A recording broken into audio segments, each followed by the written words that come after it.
So I'm in California. Uh-huh. I am an immigrant from Ukraine. I hit a whole bunch of your boxes. I am Jewish. I am a purple person. I voted for Trump for the first time, did not vote for him the last two times. I voted for Clinton and for Bush and for Obama the first time. Wow. So I can answer a lot of questions if you're interested in what is the purple, Yeah. opinion of a purple person. Laura, if you could pick the next president, who would you pick? I don't know. Interesting you bring this up because for me, this is a line in the sand. I am worried about what's going on on the left, the Mamdani thing, given the fact that I come from, former Soviet Union, and again, playing around in the sand of socialism, communism. It is scary, but the racism, anti-Semitism, misogyny, things that Nick talks about, it is scarier. I'm a big fan of of Bill Maher, and he has been saying this. I'm like, Bill, bullshit. Sorry. About the fact that he could never be able to move to the right, although people have talked to him, based on his changing views about moving to the right. He said because he is more scared of the fringe right. And I didn't believe it until I started seeing this. Tucker is just too close to the people in charge. Yeah. I don't care about crazy ideas on podcasts. I care about what the people that I am considering voting for next time think about this. Yeah. Laura, you speak for tens of millions, and I know Sean and Dan both have questions for you. I'll just ask one more. If your choices next year for president were, or not next year, but in 2028, were Gavin Newsom and JD Vance, who would Took you my vote question. Yeah, no, great question. I would say before last week, it would be JD. But And now? now it's a Now? question mark. Yeah. Yeah. I will tell you another reason why. Um, Mark, you're actually the one who inspired me. And I watch you guys every morning. I tell my husband I'm getting my coffee and I'm going to spend my morning with the boys, although I'm usually on YouTube. I'm in California, 6 a.m. I actually woke up at 5:30 this morning to get on the call with y'all today.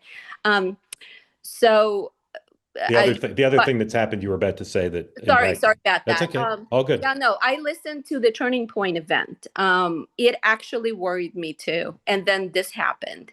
As a Jewish person, and I recognize that we were in Ole Miss and, very Christian constituency and all of that. But between that, things that he said, and he had an opportunity, there were a number of questions about, Christianity, and one of them, and I hope he just missed it, sort of again implied that the Jews killed Jesus, and he did not take an opportunity to say anything about that. So, and I know it's tricky. I recognize it's very tricky, but the point is they need to have a talking points about this. If they did not think about this before, they need to think about it now. So now I'm not sure. I actually sent the link of that Turning Point event to my friends who are just like me and said, listen and weep. I don't know. I'm homeless again. Yeah. So Laura, you speak for tens of millions, and I couldn't be more grateful to you. We couldn't be more grateful to you for getting up and coming on, because everything you said, so interesting. So thank you for that. Dan. Yeah. So what is your thought about all the talk after Charlie Kirk about the radical left? Right. And now you're talking about the radical right, which is something that Democrats for 30 years have pulled their hair out over. So when you say now you're kind of reevaluating, you feel like you don't have a home, you're open to kind of hearing anew the Democratic Party, or you're still pretty turned off by them? Right. So I am even more interesting than that. As an 18-year-old, my dad marched me to the post office or DMV and actually registered me for vote. So as an immigrant, legal immigrant, it was very important to us. And I was actually registered Democrat, even though I voted both ends of the aisle.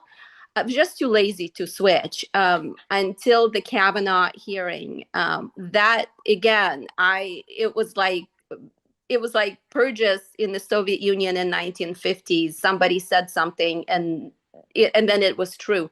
So I actually came back. My husband wore a niece during that time, came back and marched myself and changed my registration when we came back to the US. I was that flabbergasted. And then the left went even more crazy. And so I put this in the chat, and I think I've heard maybe Jillian Michaels say this. I saw the left implode from the inside. I am afraid that if the right does not deal with this, it will implode from the inside because of the crazies. There has Sean. to be a good way to sort of navigate this. Thank you, Laura. Sean. I guess what I'm a little confused by, and I just want you to expand on this, is that, and I'm not trying to, like, my current view is there are people on the fringe of the right. I wouldn't say the Republican Party, I'd say on the right, who are questioning our relationship with Israel. But I think that the 80% view of the Republican view is that Israel, for national security reasons, et cetera, we must support, and we continue to support. This president has probably been the most pro-Israel president in modern history, as acknowledged by the current prime minister. And then you have a very mainstream view in the Democratic Party that they are sympathetic to the Palestinian position, and I would argue a lot to the Hamas position.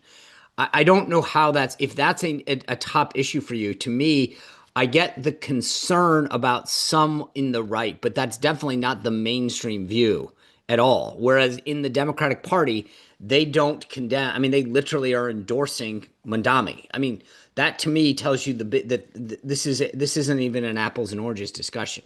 Yeah, no, great question. And I thought about this. So, yes, of course, I don't know, not every Jewish person is pro-Israel. I am pro-Israel, but this is not about Israel. And I know a lot of folks like yourself and others think that it is. And I think genuinely think that it is.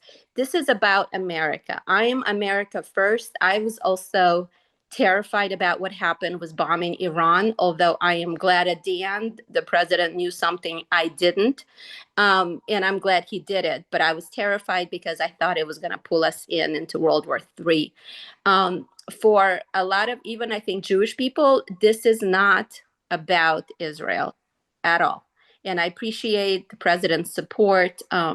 This is a line in the sand for disgusting things that the party that I would want to support needs to take a stand on. I am fine. Tucker is just too close and too powerful to the leadership. Yeah. Laura, do you still have relatives in Ukraine? I don't. But my husband's first cousin, his wife is Ukrainian, not Jewish Ukrainian. She has family under bombs. It's horrible. It's horrible. Yeah. Yeah. Thank you for coming on. Very grateful to you. I hope you'll come back regularly. Appreciate it. Thank you so much. Thank you. Bye-bye. Very grateful to you. Thank you. Sean, I got a question. You said 80% of the Republicans support Israel. I think philosophically, yes. Do you think 80% of the Republican Party would support money and arms to Israel for the next 5 years? Money and arms, yeah. I don't think boots on the ground, but money and arms, sure.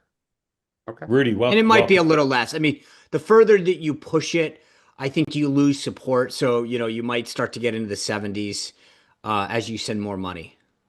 And it's probably a demographically older group. The younger, I think, folks on the right, the younger MAGA, the turning point, sort of, if we want to put that into a bucket, I would say is probably, maybe down in the 40s or something. It gets less so. That's Rudy. why I asked, yeah. They say that something that's easy is like a walk in the park. Well, easier than a walk in the park, hit the subscribe button, be part of the two-way community, never miss an episode, be part of our conversations. Thank you for your service to America. And don't forget, you can now listen to the morning meeting and Two-Way Tonight on Apple, Spotify, or wherever you get your podcasts.